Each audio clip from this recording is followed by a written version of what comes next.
Kedves Piros, lassan véget ér hihetetlen, de véget ér az idei summit, úgyhogy talán most már lehet valamelyest mérleget vonni. Sok-sok kérdésem lenne, de inkább átadom neked a szót. Hogy érzed így, még frissiben, vagy még a vége előtt, vagy milyen volt? Nyilván talán erre a kérdésre leginkább a résztvevők tudnának válaszolni. Amit mi belül érzünk a csapatunkkal, az, hogy hihetetlenül jól sikerült, és nagyon-nagyon sok pozitív visszajelzést kaptunk. Elképesztő energiák szabadultak fel, és úgy gondoljuk, hogy most ez a 4. év az, amikor elértük azt, amit igazán szerettünk volna, és talán egy ilyen nagyon erős közösséget is építettünk, ami nagyon meglepő volt számunkra, hogy nem morzsolódtak le az emberek így a órák múltán, hanem folyamatosan ott voltak velünk, sőt, még másnap is szinte a teljes csapat visszajött, és részt vettek az eseményen.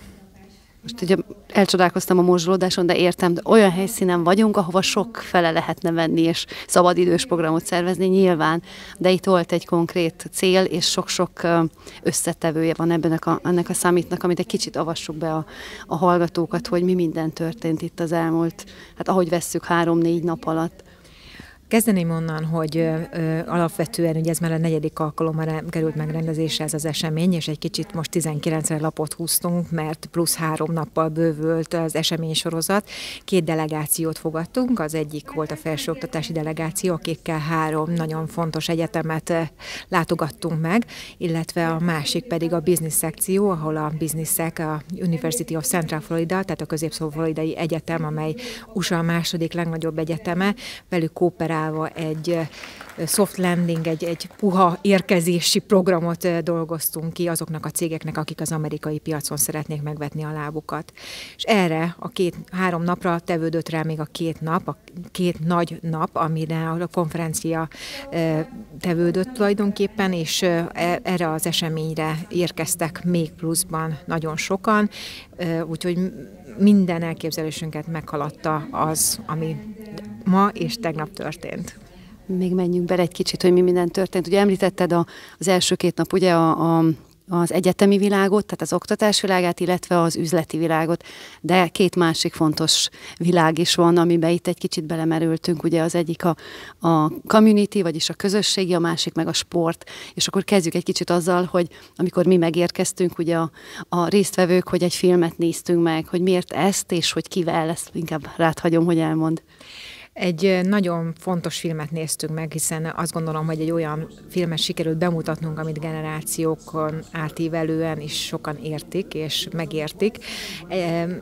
A Szabadság vihara című filmet tekintettük meg, nem mással, mint Kemény Dénessel, dr. Kemény Dénessel, aki talán elmondhatjuk, hogy a világ legsikeresebb vízilabda edzőjének számít, hiszen 3 aranyérmet is nyert olimpián a csapatával, és nagyon izgalmas volt, hiszen azok, akik ebben a filmben szerepeltek, ugye az ausztrál Melbourne-i olimpiának a történéseit dolgozta fel, ezeket a szereplőket Kemény Dénes személyesen is ismerte, és egy nagyon jó átvezetés volt arra, amire igazából a célja volt az eseménynek, ennek a jótékonysági estének, hogy a sportösztöndíjat alapítsunk meg, amelynek célja az, hogy a hátrányos helyzetű gyermekeket hozzunk ki az Egyesült Államokba, és az Egyesült Államokban tanulják meg azt a fajta önbizalmat, amit a legutóbbi találkozásunk során Hosszú Katinka is említett, hogy neki azt adott Amerika, hogy önbizalma legyen. És egyébként ugrunk az időben, mi is most egy sportpályán vagyunk. Hogy miért vagyunk itt?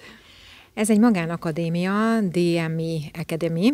Ez egy olyan filantrópus hozta létre ezt a intézményt, aminek az a célja, hogy lehetséges fiatalokat karoljon fel, és akár egy bentlakásos módszerekkel is, egy ténylegesen sportakadémiaként működtetve kimenjenek a nagyvilágba, és nagyon sikeresek legyenek. A tanulás mellett a sport természetesen a fő fókuszában van. Az elmúlt 2 évben több mint 80 fiatal fordult meg, magyar fiatal. Zsolnai Gyöngyi, aki 110-szeres válogatott kosárlabda játékos volt, ő intézte és szervezte már ezeket, és nagyon büszke vagyok arra, hogy talán némi közön volt ahhoz, hogy ők is ide kerüljenek, és a fiúk, aki egy nagyon tehetséges kosárlabda játékos, kapott egy nagyon komoly ösztöndíjat itt a DME Akadémiának a tulajdonosától, és már Gyöngyi is, mint az egyik vezető edzője az intézménynek vesz részt a mindennapi tevékenységekben. Így kötődnek össze a sport különböző területei. És akkor menjünk még egy kicsit vissza a közösségi szekcióról, vagy részéről az eseménynek. Én azokon vettem részt, úgyhogy van egy saját benyomásom is, de szeretném tudni, hogy mi volt a cél, és hogy szerinted mennyire értük azt el. A cél mindig az a community szekcióban, egy kicsit úgymond ventiláljunk, elmondjuk egymásnak a problémáinkat, hiszen mindenki a mindennapokban sok mindent tapasztal, és néha jó ezt megosztani másokkal, és nagyon gyorsan kiderül, hogy ugyanazok a problémák minden szinten. De ami a másik küldetése volt ennek a szekciónak, hogy a fiatalokat egy kicsit felkaroljuk, jobban be tudjuk vonzani, és be tudjuk vonni a mindennapi tevékenységben, és hát nagyon büszkék vagyunk arra, hogy az első egy Young Professional csoport is létrejött, és bejelentésre került, hogy egy Hype néven egy fiatal leadership program, egy vezetői program indul el a Hungarian American Coalition-nek az égisze alatt, és fantasztikus, szívmelengető volt hallgatni ezeket a fiatalokat, hogy mennyire lelkesek, és hogy ők hogyan látják a világot, mert nyilván akik már sok 10 éve, vagy akár csak 10 éve vannak a magyar diaszporában, azért tudják, hogy gyorsan ki lehet égni ebben, és mindig kellenek új impulzusok, és ezek a fiatalok ténylegesen megadják, ők a jövő. Szóval egy kicsit még erről a 2 nap előadásairól, ami a üzleti megmutatási területen voltak, arról még egy kicsit mesélnél.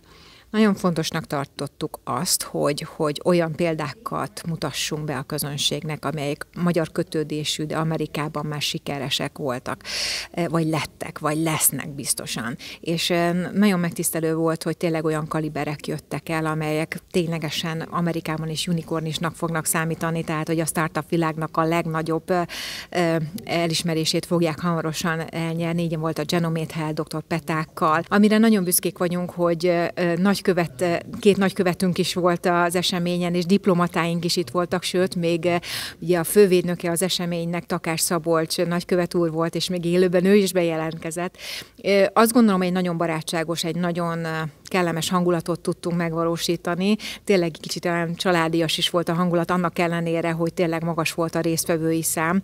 Amire nagyon büszkék vagyunk, ezt mindenki maga finanszírozta, és maga jött el, és itt voltak, és együtt voltak, és talán tényleg egy közösséget tudtunk most felépíteni még inkább. Készültek a következőre?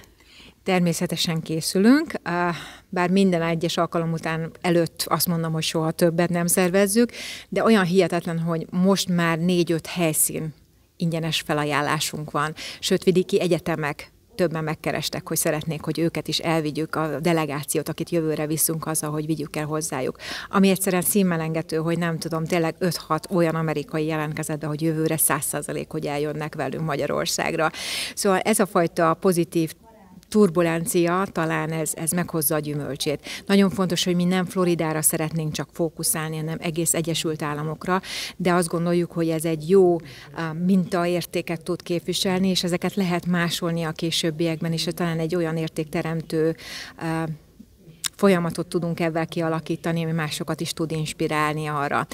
Hihetetlen mennyiségű kapcsolat szövődött, és barátság is, azt gondolom, és egyszerűen hihetetlen volt hallani, ahogy elmentem az emberek mellett, vagy elmentek az emberek mellett a kollégák, és akkor hallották, hogy na, itt lesz egy együttműködés, akkor ott lesz egy üzleti kapcsolat, és az érdekes, hogy még a Magyarországról jöttek be, hát közel 70-80 ember berepült az Egyesült Államokba, hogy ezek az emberek, hogy nem ismerték egymást Magyarországon, és hazamennek, és tartani fogják a kapcsolatot. Tehát egy ilyen dupla öröm és siker talán. Köszönöm, Piros, minden jót kívánok a következőhöz. Köszönöm szépen a lehetőséget, és sok sikert kívánok a jövőben is a Bocskai Rádiónak.